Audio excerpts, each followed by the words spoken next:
Hello there, good evening or good morning if you're watching us from another part of the world. It's evening in London and this is Crossy's Corner with the fantastic Emily Craig and wonderful Imogen Grant. As you know, we're sponsored by Lwt, the performance management software tool for coaches and athletes. There's a 30-day free trial now. So if you head over to lwt.com, then you can find all the details there. Guys, it's lovely to have you with us this evening. Thank you so much for taking time out of your busy schedule. I thought it might be nice if you, outside of the fact, I hope most people will know that you are the reigning world champion bronze medal double from 2019. But Emily and Imogen, if you could just say just a little bit about yourselves by way of introduction, that would be fab. So I'm Emily. I started rowing when I was about 12 at Bridge Rowing Club down in Kent. From there, I then went and rowed at UL for 4 years whilst I did my degree, my master's degree at the Courtauld and then Sotheby's. And then I went straight on from there to training full time with the GB rowing team. So the Rio Olympiad, I was mostly in the lightweight quad, and then 2017 I moved into the lightweight double and have sort of been there with various different people since. Whoa, various people. We can get into that and talk about that. Thanks, Emily. And Imogen, how about yourself? Yeah, I'm Imogen. I grew up in Cambridge, but I only learnt to row when I attended Trinity College at Cambridge University in my first year. Lured by the promise of some free drinks at a taster session. I have done the boat race twice, winning in the blue boat as well as the reserve boat. After which point I raced under 23s, winning gold in the lightweight single. And in 2019, I was in the lightweight women's double with Emily. So you guys have got quite different backgrounds in the sport of rowing. Emily, you said you rowed at Bridge. Did you always know you wanted to progress through to being an international oarswoman of repute, or was that something that gradually sort of built itself into your consciousness? Oh no, I think I've been in a boat about 5 times when I got off the water and my mum was like, "Oh, you're enjoying it?" And I was like, "Oh, I want to do this in the Olympics." Whoa. Yeah, which is a little skinny 12-year-old. Everyone was a bit like, "Oh, this is cute." So yeah, 16 years later, and I'm almost there. But yeah, it was pretty much right from the get-go. I just fell in love with the sport, and I knew I wanted to take it as far as I could. Oh wow! And how about you, Imogen? Did those thoughts or wishes occur to you, or did the realization gradually dawn you had what it took to be an international athlete? It was definitely, I think, more of a slow burn. I think starting a sport when you're at university, the expectations might be slightly different and you don't quite have the childlike sort of conviction that it's going to happen. But each year I could see that I was improving and getting better. And a lot of the sports that I'd done as a child, I'd sort of get bored with after 2 or 3 years and stop. And if anything, you know, my interest in rowing only grew. So I knew it was something I wanted to stick with. And each sort of step of the journey, there was another step. And so each year, each season, it was like, okay, I've done this, right, what's the next thing? And it's taken me to here. Oh, that's really interesting. Now, tell us about, you know, the circumstances of 2019 and your double and how you came together, because you weren't racing together during the season. I know in the last regatta before the World Championships, Imogen, you were in a single, and Emily, you were in a double. So how did it come together that you made this great partnership? So I guess the long story sort of starts when we came back from camp in January and I started having wrist problems. And then these sort of carried on, ended up having an operation in March. So I basically missed all of the trials and testing. So Imogen and Ellie Piggott were put together as a double for Europeans. And then Maddie, Arlette and I were put together as like a second boat, and we raced Europeans as open weights.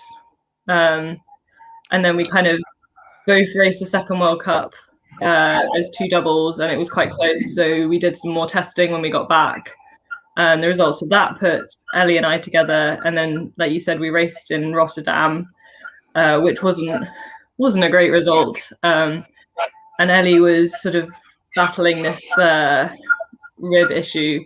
So it kind of came to, we kind of raced, had a couple of days off. Day before we're due to fly out to Varese for the World's prep camp.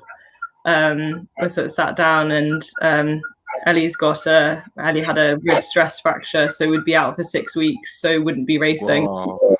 So our first session in the double together proper was our first session out in Varese on the World's prep camp. Wow. How did that feel, Imogen, just to be put together at such short notice? Yeah, it was quite daunting. I mean, it was my first year in the team full time. So I joined in October of 2019 off the back of racing my single at under 23s and Worlds. And I had a lot to learn, and I hadn't done that much sculling before that point. Emily and I we rode together a fair amount in the January and February camps before the operation. But the racing at Europeans and racing at the World Cups, it felt a little bit like I didn't quite know what I was doing yet. And I was obviously really disappointed to lose my seat in the double, having won trials and being selected in it for the first couple of races of that season. Racing my single in Rotterdam was really fun. And it was something that I really wanted to prove that I could move a boat. But yeah, being sat down and told, okay, this is what's happening. You're in the double. You've got 6 weeks. We need to qualify. It was definitely a bit of a wide-eyed moment. Thankfully, it turned out really well. It did turn out amazingly well. What do you remember about that training camp and about that campaign and the steps that you took on it? Were you a great double straight away, or did Darren White have to put loads of work in on you? What was the story there? We had a very frank discussion. Yeah. 6 weeks isn't a very long time to get from, oh my God, what are we doing, to, okay, we can win a medal. And we sat down, and it was very much, right, we've got 6 weeks. Every outing we have is X% of the time we've ever rode together. And that means we can improve every single outing. I'm going to push you really hard. And Emily and I were like, right, let's get to work.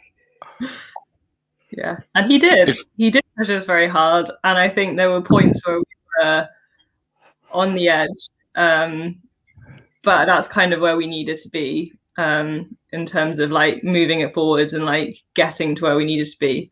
One person who was actually incredibly helpful was Mark Hunter. So obviously, really? And he's continued to be like a really great sort of external support as we've like moved the project on. But I remember like having a bit of a wobble and ending up calling him and being like, oh God, I don't know if I can do this. Like, but maybe it's okay because the Dutch didn't qualify for Rio and then they won. And he's like, no, you are not going to think like that. You are going to qualify this boat. And I was like, okay, get it done then. So was your aim simply to qualify and get that place, or did you go to say, well, to qualify, we'll have to win a medal? Did you have any idea that you would be in that medal zone? No, but there was certainly, I mean, I was under no illusions that to be in a position to qualify, we had to be good enough to win a medal. And we did I think a speed order, so like a 2K, just flat out test. On the water, and I remember Darren coming up to me afterwards and being like, "Oh yeah, that'll do us. That'll qualify us." And I was like, "No, I want a medal out of this. Like we've got to win a medal. Like that's not good enough." Because I mean, it's the top 7 qualify, so you know you've got to be in that A final. Otherwise, it's like the race of death, and we didn't really want to be in the B final for that one last spot. Yeah, I remember you telling me afterwards that even on those last days before traveling to Linz for the World Championships, you weren't sure. I was happily oblivious, thinking, okay, this is going really well. I think we can do this. But I think you had a slightly different opinion. Yeah, even after the course final, I was like, oh, that was okay. Maybe it'll be okay. You won your quarterfinal, didn't you? Oh, we were. Yes. Yeah, we did win, didn't we? We had we had the Kiwis. Our quarterfinal, we won, and then second in the semi to the Dutch. Yeah. So when did you discover you had this amazing sprint finish, or was that just like a rabbit out of the hat for the final? About 4 strokes before the line. Yeah, we had a great moment the evening of our semi-final. I mean, after we'd raced it, we'd just made the A final. We'd qualified the boats, and that had been exhilarating, emotional, just like a really massive step on getting to an Olympic Games. And Darren, our coach, kind of in our chat before the finals was saying, amazing, the job's done, you guys, I'm really proud, this was amazing, just give it everything in the final, try something new, it's fine if you blow by 500 meters in, I don't care. And it was a really sort of crystallizing moment, I think, for both of us, because we just kind of looked at each other and I could tell we were thinking the same thing, which was, no, we want a medal out of this. Yeah, that's fantastic. And what are your memories of that race? Because I mean, it was a remarkable race. I think the field was stacked, not only with the Kiwis and the Dutch yourselves, but you had the world champions Romania, the French were in there, a very strong double. One of the athletes in that French boat very well from racing Imogen, and then the Belarusians. So it was a totally stacked field. I mean, I remember getting to 500 meters in and being like, oh, we're going to go 5th again. Keep calling the race plan, like keep going, like just do it. And then I remember going through the K and being like, okay, like the French and the Romanians, like they're still there, I can still see them. 750, like they still like hadn't gotten 500. I was like, I think we're kind of coming back. And then I just like the last 250 was like, yeah, just no senses. I mean, I know I had a pretty good idea that we'd come through them as we crossed the line. Oh, did you? Imo didn't have a clue. I didn't. I had no idea. I remember Emily called eyes in at some point, I think in the last 500. And I swear that I didn't look out in the last 250, but then there's a photograph of me looking out like right across the line. So that's clearly wrong. But I was, we were just like, go, go, go, go, go. And I had no idea. I thought we'd come 5th or maybe 4th. And it wasn't until it came up on the signage, GBR, 3:GBR, that I was like, oh, we did it. So I know, Emily, you're a world champion already in women's quads, and Imogen, you're a world champion from the under-23 singles. But did this medal in an Olympic class event mean that much more to you because it was an Olympic class event? Absolutely. It's the only boat that's at the Olympics. It's frequently talked about as gladiatorial, the pinnacle, the most competitive.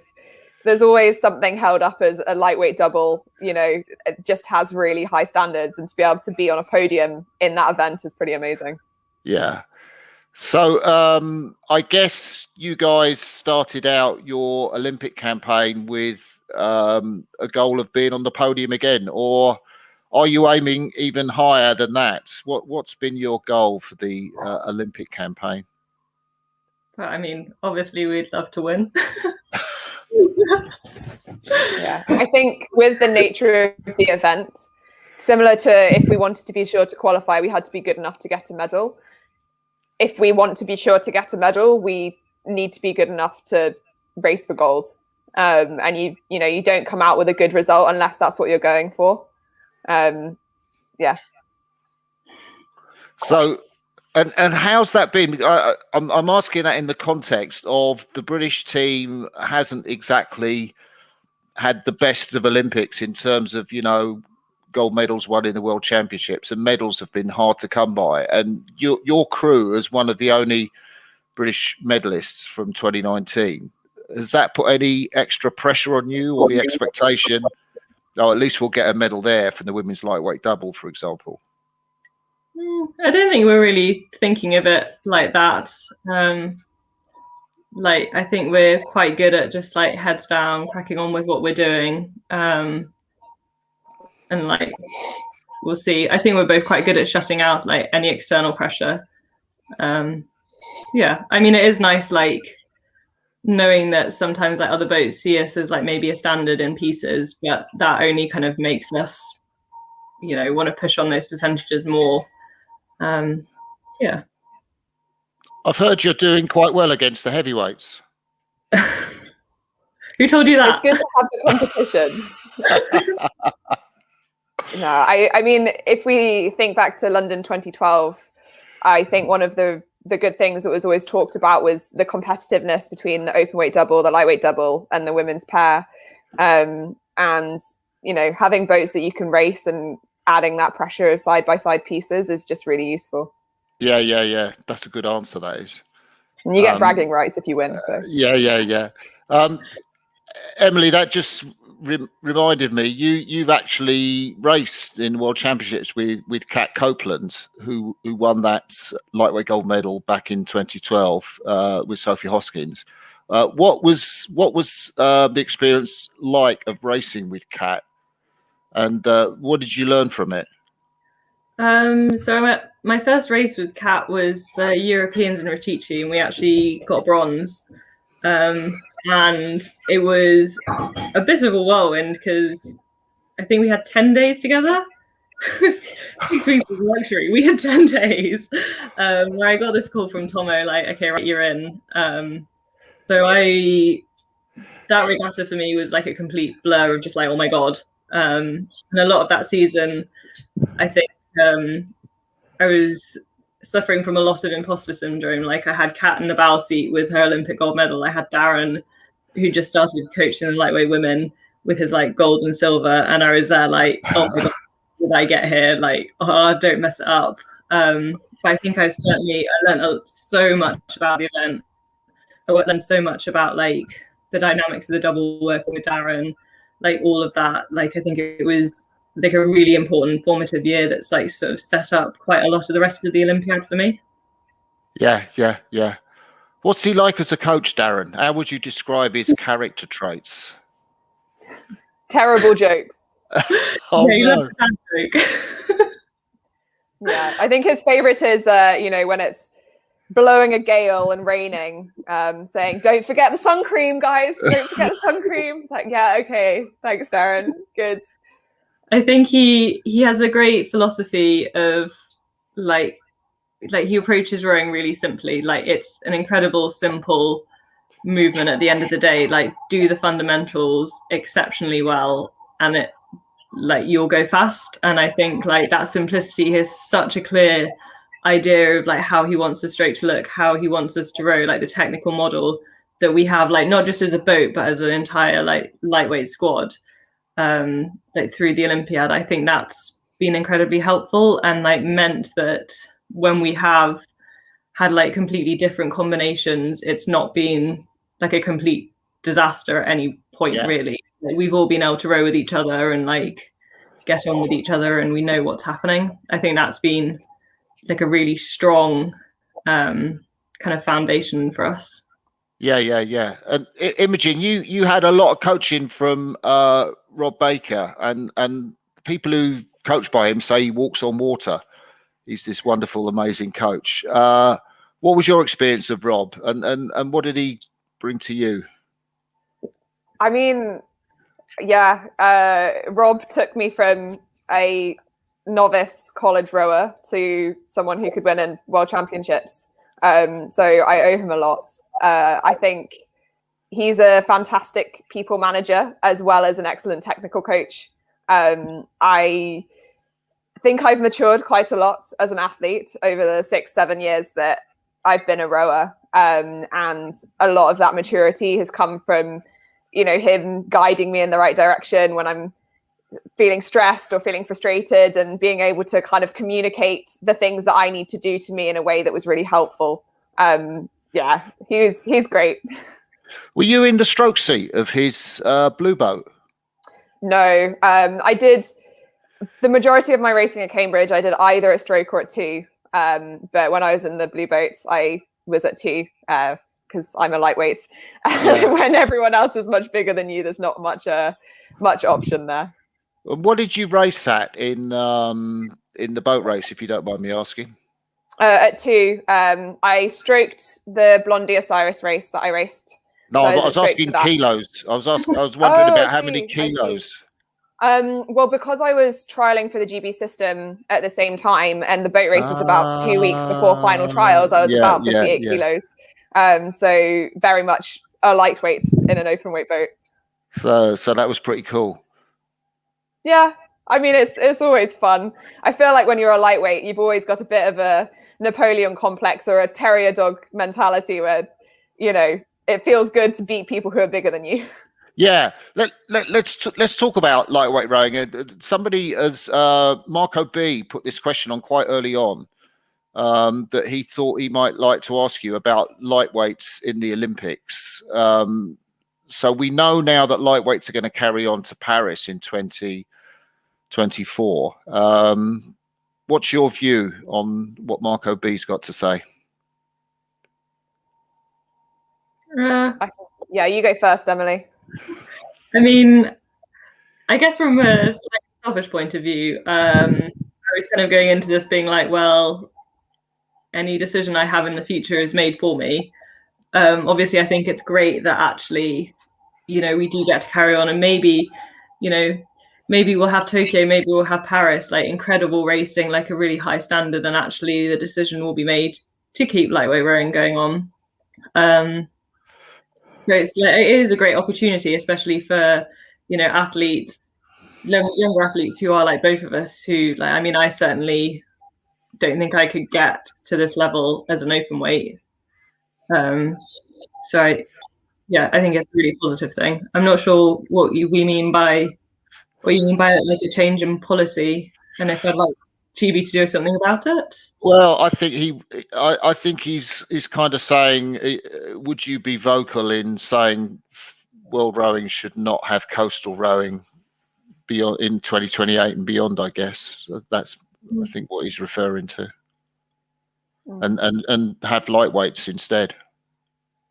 Right. I think it would be nice, but I guess that like a whole spectrum of arguments you've got to look at. I guess like the inclusivity, the like rowing being the only event that has like that's non-contact, that has a weight class, like all of these like factors, like number of medals. So whilst like as a lightweight, obviously I really support the sport that we do and like our category, but like is there a bigger picture? Like what are the other arguments? I think before you kind of go in guns blazing, like, no, we're the right thing for us forever. Like, I think there's a lot of different factors involved in the decision making. And also, I've never tried coastal rowing, so I don't want to slag it off. No. Oh, he's just come on and said he doesn't think the choice is between coastal and lightweights. He thinks that there should both disciplines should be there. So there we go. Marco B's got a very clear agenda. Are you in sync with any of that, Imogen? I mean, I wouldn't be a rower if it weren't for lightweight rowing. I'd certainly not to this level. Being a lightweight rower in an open weight squad, I understand the value of power to weight. But, I was world champion in the single under 23s, and I was basically the last stroke sider into the blue boat. And at some point, it's quite difficult to compete with people who are just physically taller. And maybe that means that if lightweight rowing goes, people like me aren't going to be able to experience this amazing sport to those highest levels, which I think would be really sad.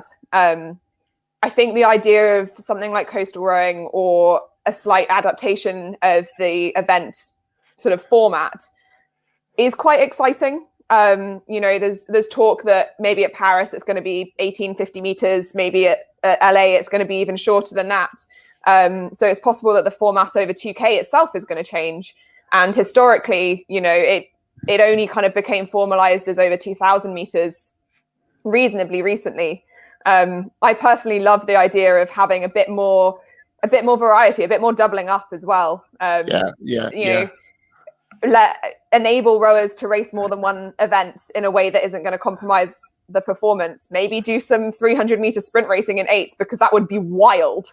And do some longer racing on whatever coastal area or river that you've got in the host city. I think things like that could be really exciting. Think about the interest in the boat race, which is a longer race. And really showcases a different aspect to rowing that you sometimes see over 2,000 meters. But I don't know. I would be vocal about it, but to some degree, I don't know if it's my decision to be able to make. Yeah, I think that's a great answer, actually. I kind of wanted to ask you guys, how hard is it to be a female international lightweight oarsman in terms of having to make weight? So I'm thinking, what do you guys have to do to be in peak condition and to be on weight?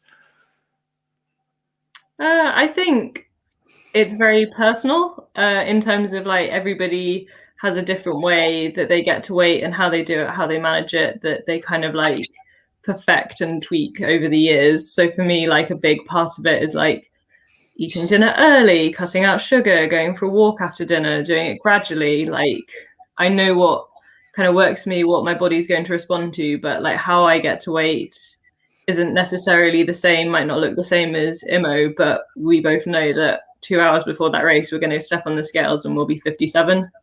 Yeah. And that trust kind of is a big part of it. Yeah.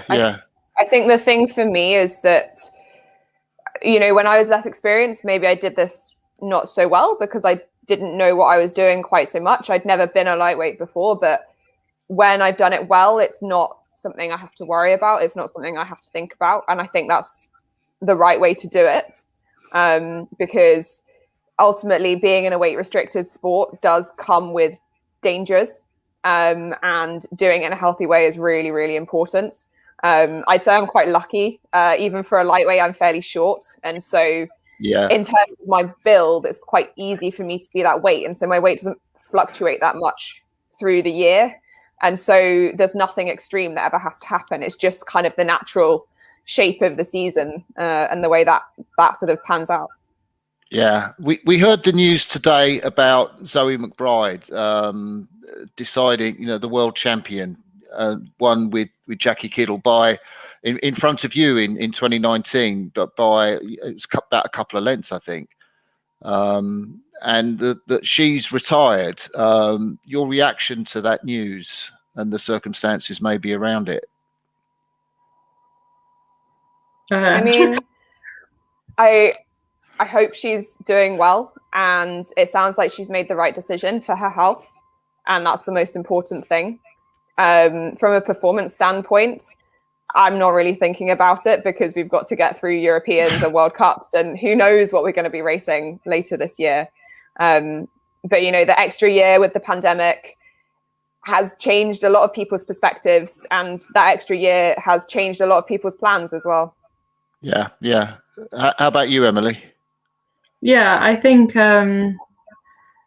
clearly, like this close to an Olympics, and like us for Zoe, it would have been her first. So, I mean, I think we can both imagine like what an absolutely heartbreaking decision it must have had to have been for her to make. So my heart really goes out to her, and I really hope that she's got the right support that she needs. And it does sound like it was the best decision for her to make. But yeah, I can only imagine what she's going through. Do you think is it tougher for women to be at weight than it is for lightweight men? Because heard from Zoe or comments in that she's been interviewed talking about she's had eating disorders, she had stress fracture, that her weight was so low that it wouldn't heal properly.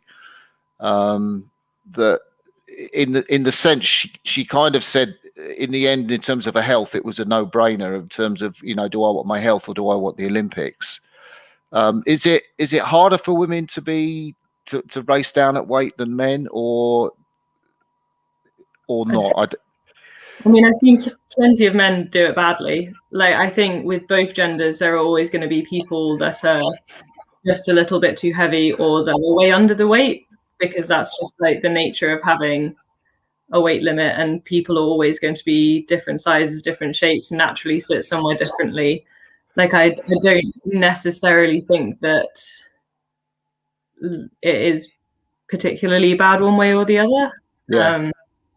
From what I've seen in my experience. Yeah, I mean, relative energy deficiency in sport is the one, RED-S is the one that's being talked about quite a lot. And it affects anyone who's underfueling chronically for a period of time. You know, I don't think it's necessarily about one person or another, but yeah, I'm glad more people are talking about it and talking about being able to fuel themselves properly as athletes and look after themselves properly as athletes. Because I think a lot of the time we're doing more training than people in the past, and you know, the pressures of modern life can easily get to us. And keeping an eye out for something like that is really important. Yeah, Marco B's had a question which is kind of to do with what we're talking about, which I guess you have to be close to a weight limit for most of the time. I guess GB have a protocol that lightweight athletes follow. Yeah, so we kind of start off the season at like, I think it's 61.5. That's kind of like a step on the scales, rather than like, you don't have to make weight for that. And then like, obviously we have trials throughout the season in different points, and there's like a gradual come down. We're monitored quite closely. Like, if there was a sudden drop in weight, like it would be picked up on, and like there would be a conversation, and like our health would be put first.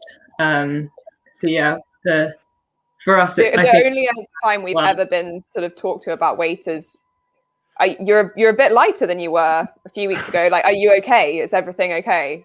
And honestly, that's the only time it's kind of really sort of we're questioned on it.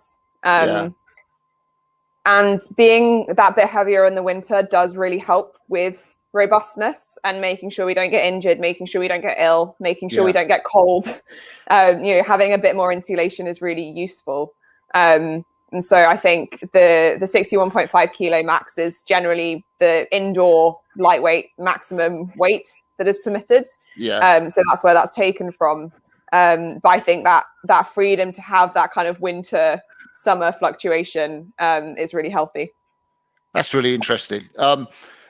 So let's talk about training in lockdown. Ergometers. I don't know if you're allowed to say what your 2K PBs are, but maybe you can talk about how that went for you, the training in first lockdown before you came back to Caversham in September, and what it was like for you. Wow, I pulled my 2K PB in my old kitchen. Oh, you're kidding! No. Being barked at by a dog in the final sprint. Yeah, he got very excited. I think it was a really interesting experience going into lockdown and doing that training. One thing I would say is I think it really brought us together as a crew a lot more. Like, even though we couldn't do a single session together, like I think we had 16.5 weeks from when we were all sort of sent home with an erg to when we went on a like break for the summer. But I think like we had a really great kind of like 1 week I'd pull a score in a half hour, the next week Imo would beat it, and like it's kind of like really great to and fro, and like keeping each other honest on it and kind of entertained and focused. And then like once things started to open up, like Imo would cycle to Henley and we'd like go for a socially distanced coffee, and it just I don't know, the shared experience and like seeing that we were both like kind of thriving just really brought us together more as a crew. That's really interesting. And I guess you had a similar experience, Imogen. Yeah. So over the first lockdown, I also lived with my boyfriend and 2 other rowers on the team. So there were 3 athletes training in our living room. So we had an erg, a turbo, a row perfect, and a squat rack all fit in. It was quite tight, but we made it work. And yeah, just echoing what Emily said, I think we were really lucky, but we had a really productive block of training, ending it basically the fittest and the fastest we'd ever been. Wow. And that's, reflecting on that now, it wasn't a given that was going to happen. And I'm really proud of the way we managed like that period of time. That's fantastic.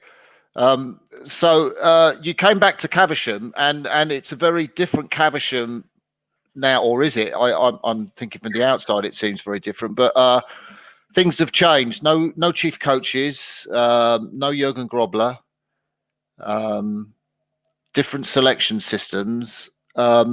Has any of that impacted you, or how has it been? What's the mood at Caversham like? I mean, for us, like, we're so sort of like, there's like the men's squad, women's squad, and then within that, sweep and sculling, and then within the sculling, there's like the lightweights. So we're like really quite far down on like sort of the tree and a bit removed, just sort of like a little unit of like four of us. So I guess in that sense, like we've always been a bit rogue. So like it's not necessarily for us in that respect being too different, I'd say.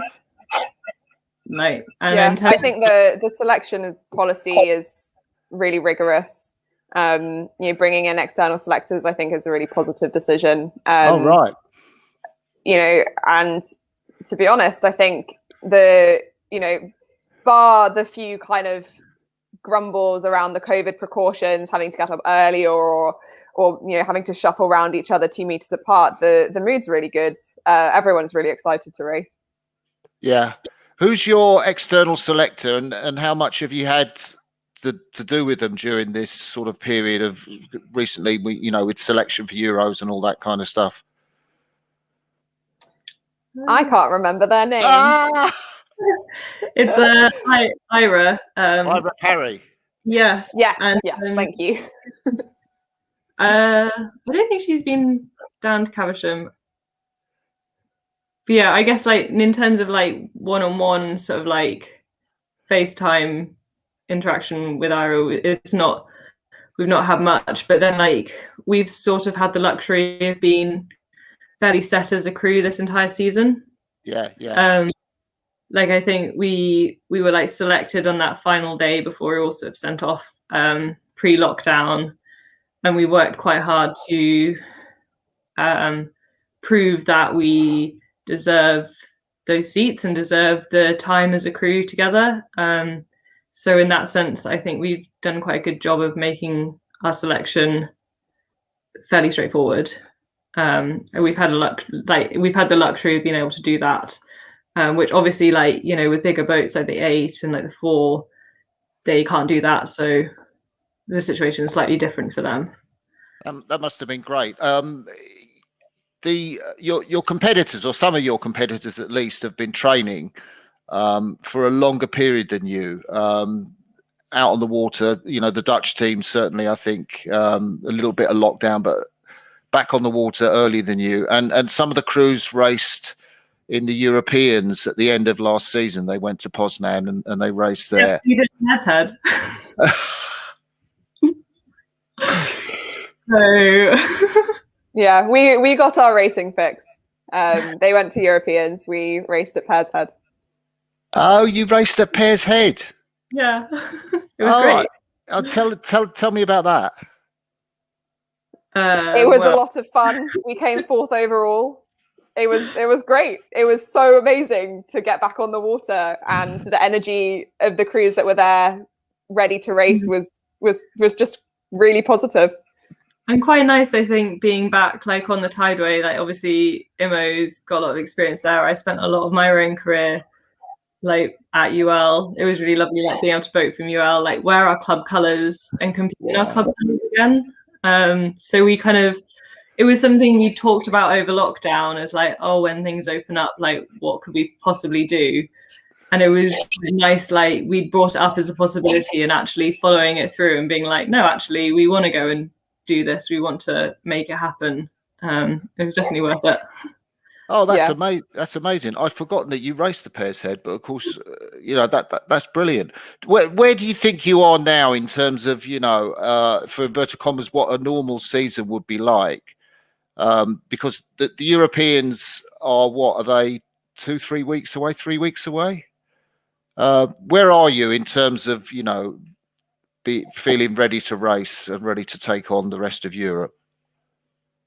Good. I think we're feeling good. Yeah, I mean the Olympic year is always like super short anyway compared to a normal season. Like the final regatta is like July rather than sort of like end of August, September. And I guess it's like been a weird season for a lot of reasons, but like you just take everything in your stride, you prep how you can, and like I think we're both really, really excited to get out and race and sort of see where we are after, well over a year since we last got internationally.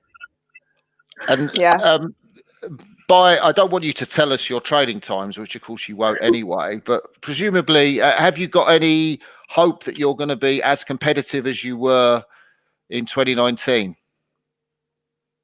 We'll see. That's the plan. Yeah, we weren't planning on going slower, but you never know. Yeah.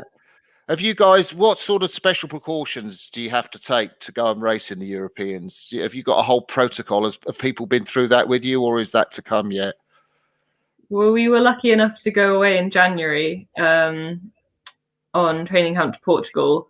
And I think, however many of us, 40 of us, got out to Portugal and back, not a single case of COVID. And I have complete faith in the setup that we've got, the team that's making sure we're safe, making sure all the right protocol are in place. We have the best possible, safest setup whilst we're out there. So in terms of that, I think we've got a lot of confidence and we have a lot of trust in each other that we will hold ourselves to the highest standard to make sure that we're keeping the boat safe, we're keeping the project safe. I mean, I guess it's the same mitigations that we have around Caversham, but it's just transferring that abroad. I've just got a question here from a guy called Julien Bahain, who's an Olympic medalist in rowing, and he's on the athletes commission for World Rowing. And he's just got up. He lives just off Vancouver Island with his family there. And so he's asking for the personal impact on you for the decision that the IOC took about lightweight. So it's kind of, we're going back a little bit, but I saw that question from Julien and thought you might have a view on that. Yeah, I mean, it was 2020 was going to be it, wasn't it? The decision had been made and the 2020 Olympics was going to be the last one. I hadn't realized how much I was kind of letting that make the decision for me. As soon as I saw the news, I mean, I was stunned. It came out of left field. I was not expecting it whatsoever. But it was the overwhelming reaction of, oh my gosh, I can choose to keep going if I want to. I don't have to see how it goes. I don't have to try and be an open weight. I could just keep going. And actually, I have to make this decision for myself, what I want to do with the next 3 years, which is so exciting, but was also quite daunting at the time. Daunting, yeah. How about you, Emily? I mean, I think like Imo, I was kind of relying on the decision to be made for me. I think I'm now in a place where I'm put it to one side, cross that bridge when it comes. We've still got the next 5 months, and I obviously want this Olympics and this this season to be as good as it possibly can be, and then maybe have a bit of time, whether that's weeks or months, reflect and then sort of decide. Because if anything, the last 2020, 21, 2 seasons, sort of extra long double Olympic season, it's been pretty intense. So I think like kind of seeing that through and then kind of like taking a little step back and kind of seeing where everything is, how I feel, not rushing a decision, is kind of where I'm at with it now. Like, we both have things we have to do, don't we? Yeah.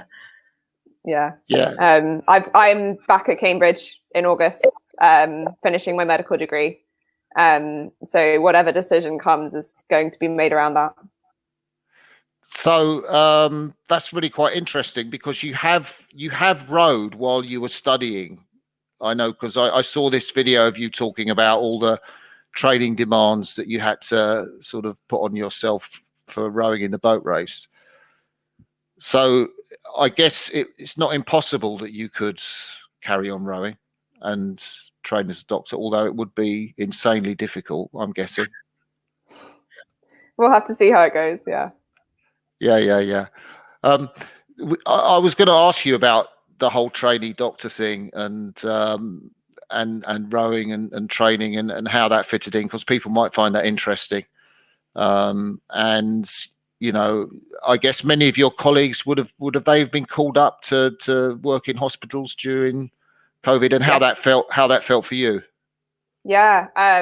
So if I hadn't intermitted from my degree to train full time, I would have been that cohort of doctors that was called up early to go work on the wards during the pandemic. So it was, you know, directly the people in my year, you know, hearing about their experiences in hospitals through that first wave of the pandemic.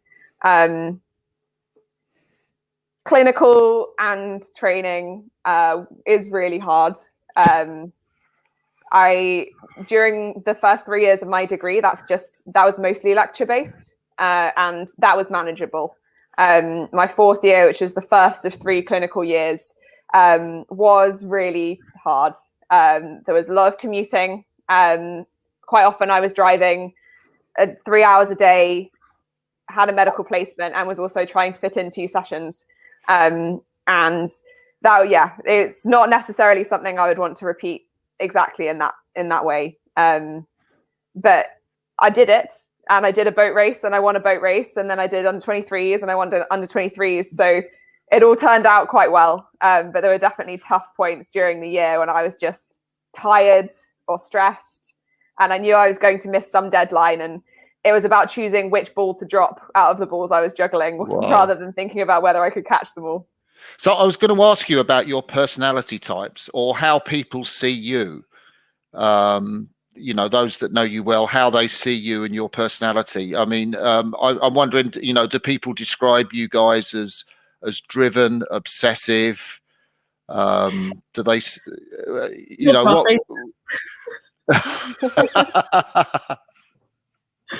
What? How do your personalities fit together? Are you both extroverts, or one of you an introvert, an extrovert? How does that whole thing work between you guys? Well, the one thing that we've used at GB Rowing has been insights. Oh yeah, I know that. The colours. The colours, yeah. Yeah. So I think what are you? I'm a bit weird. I'm slightly green, but also really red. Oh, you're like across the 2 colours. Yeah, and then obviously I'm like the flip, so I'm kind of all of them, but basically predominantly slightly green, which I found quite helpful in an environment where like Darren's very red blue, Imo's like blue red. You're blue red. Blue red. Oh, you're like, blue red. I used to be a fiery red, but I think I've mellowed a bit. I'm predominantly blue now. Oh, so you're both slightly on the introvert spectrum. Yeah. Oh wow. Yeah. Well, I mean, it's not that. I think lightweight. Well, certainly the lightweight women I've come across in rowing, like we've all like been incredibly driven, and like I think there is like a common kind of like high performing, high achieving kind of common trait in us, which is, I mean, I guess continued with us, and like obviously Maddie as well. Perfectionists maybe. Tightly round, perhaps. You like to say. So how do people describe, how do your sort of your friends or family, those close to you, how do they describe your personalities? What can you tell us about that? Well, I mean, apparently I come across as scary, and then I'm fine. Oh, that's true. I was scared of Emily when I first met her. Oh, really? Oh, yeah, definitely. Why? Oh, Why? gosh, because she'd been at the double for years and she's very good at rowing, and I didn't know what I was doing.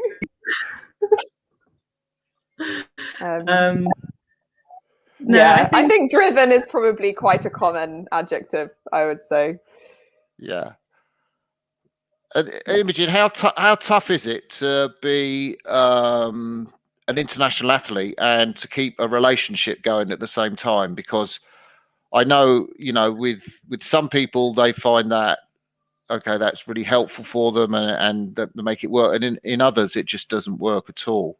Well, Matt, my boyfriend, was my novice coach. He taught me to row in my first term at university. So that's how we met. That's like Anna Watkins and her husband.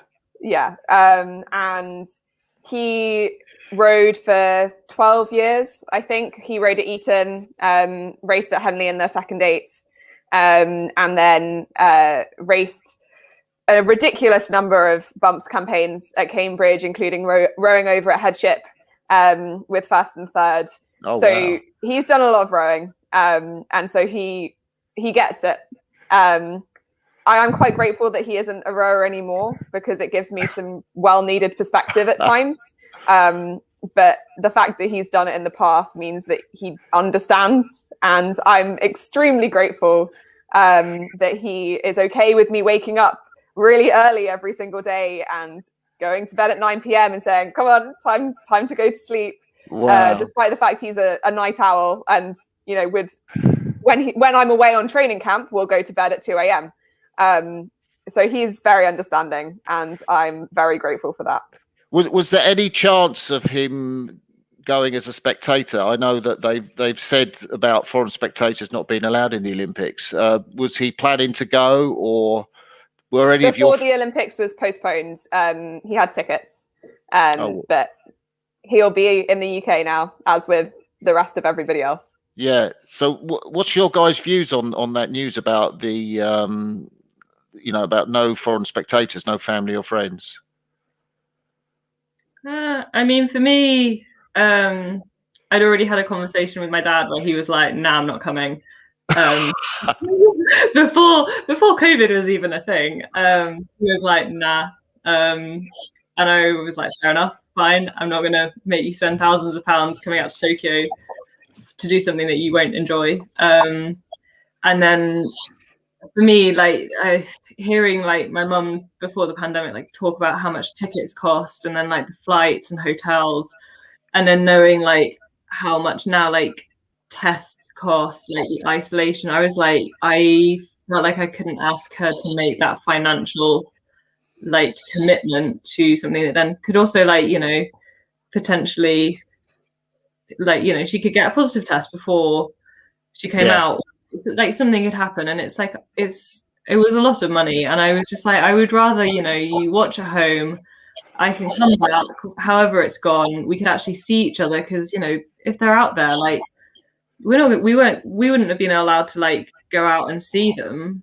like we would have been like, you know, isolated or been very shut down. Like I would much rather get to go home, properly celebrate, like properly see them, and like kind of enjoy it that way, rather than like worrying and like feeling a bit guilty that they were there and we couldn't see them and all of that. I think it just is it a bit. Yeah. What are you guys? What have you guys been told about special precautions for going to the Olympics, if anything? Because one of the things I was going to ask you is, do you think the Olympics will still go ahead? Which I'm asking everybody I talk to, actually, just to see what they say. But I'm wondering whether you've been briefed, or you've got special knowledge of any sort of ways in which it's going to be made easier for you to compete under the pressure of COVID. So It's definitely going to happen. yeah, I think that much is certain. Yeah, the IOC are publishing and I think updating a playbook. So there's one for us as athletes, and then I guess a spectator one and a media one, I think. But obviously, in January when we were all on camp, there was sort of all that stuff in the media about the Olympics is going to be cancelled, and I think a lot of athletes, and us included, struggled a little bit with sort of being bombarded with that. And the BOC have done BOA. Too many commissions. They've done a really good job of they've had set up a couple of Zoom calls, either as sports or there was one huge one with all sports on it, kind of giving us the relevant information, sort of giving us more concrete plans of what is sort of in being put in place, and the plans, so that it's not just you're not reading in the media some horror story that's really just taken from a quote that's out of context, or looking on Twitter and seeing some ex-athlete tweeting about how they think that the game shouldn't go ahead, it's totally immoral, stuff that's not helpful. Yeah, I know who you mean. Do you? Oh, I don't know. No, the number of people who are working on organizing it is immense, and I know that we only see the tip of the iceberg of everything that goes on behind the scenes. Even just for planning for 4 days at Europeans or something like that, planning for something like the Olympics must be magnitudes more than a simple competition. So yeah, I trust that the right people are working on it, and I trust that the right precautions are going to be taken, that we're going to have a games, and it's not going to look like a normal one, but neither of us have been to a games before anyway, so we won't know any different. But ultimately we will be able to race, and I think that's good. You're still excited about your Olympic vest and Olympic year, I guess. Yeah. We're not going to let COVID take that from us. Well, I think the whole world are going to I'm not sure about the Japanese public, whether they want the games to go ahead, but I think the world would just love to see the Olympics happen in some form or other, as some kind of statement about, the world and its ability to deal with COVID. Yeah, I think Olympics have sort of been that in the past, it's so global, it's so it doesn't there's not really a corner the world doesn't reach, and that's also been the same with this pandemic. There's not a single country, there's not really a single person that COVID hasn't had an effect on, and it would be really quite incredible to get to be a part of this games that's such a global statement of look, we've all collectively been through over the last 18 months. So for me, that's really exciting. Emily, I was going to ask you, because you talked about your degree and training at UL, and I asked Imogen about her work as a doctor, and I thought, I felt guilty that I hadn't asked you about, what your plans are, or what you are going to go into in terms of your career, which you've obviously put on hold. Yeah, so my undergrad was history of art at the Courtauld. I think I'm probably one of the few athletes that could win the Olympics and still not get on their notable alumni list. Sports. And then I did my master's at Sotheby's Institute in East Asian art. So for me, after going a bit of a different tack, where I really like to go into the commercial art world and work in an auction house or a gallery selling art. Do you have much to do with Jess Eddy? Because she works at the V&A, doesn't she? Yeah, I was lucky enough, I managed to get tickets to the kimono exhibition that the V&A ran over the summer, and I popped up and saw her setting up her gallery. But yeah, no, also a UL alumni. So a UL alumni, absolutely, very famous one too. Olympic silver medalist. And while we're name dropping, there's been one big name from rowing, Helen Glover, who's been around Caversham. Has Helen's presence there had any impact on you guys, or any impact on, the squads at Caversham generally? So for us, it's been great in terms of it's like if she's been training with her, and that combination, having another quality pair, someone who knows what they're doing, out to kind of spar against in pieces. So that's been really encouraging. Yeah. Same for you, Imogen? Yeah, definitely. She is the most successful female athlete on the team at the moment, despite having only just come back. And, she said she wasn't done with rowing, and that's something that I can identify with. And I'm really excited to see how it goes this year. Yeah. So just fill us in. We've been talking for over an hour now. Don't know where the time's gone, but what have you got coming up in the next few days and weeks at Caversham? What's your schedule like? So we've just kind of started shifting into race mode. Just as spring is coming, which is just so delightful. And I guess that comes at about the same time as people are going to start being able to get back on the water come next week, which is amazing. Yeah. I can guarantee you it's warmer now and much nicer than it was a few weeks ago. So we're gearing up full steam for Europeans. The outings are getting shorter. The rates are getting higher. We're doing more preparation pieces, side by side, 2Ks, that sort of thing. So the energy is definitely building, which is really exciting.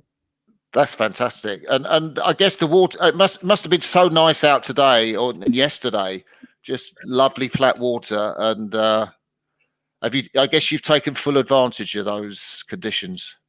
Oh yeah. We've had a few weeks of really, really bad winds at Caversham, and it was really cold before that. So any day where the sun is out and there isn't too much wind, it just lifts the mood. Oh, that's brilliant. Well, listen, guys, you've been amazing to talk to, I think, for the last hour. I've got a question to ask myself. Is there anything else that we haven't talked about that would be of interest to the punters watching, do you think? Anything else that you'd like to say about yourself, or anything I haven't asked you that might be of interest? Try rowing. It's great. No, it's a sport that's changed my life, and I want it to change as many people's as possible. My Instagram DMs are always open for people that want to ask about lightweight rowing or rowing for Cambridge.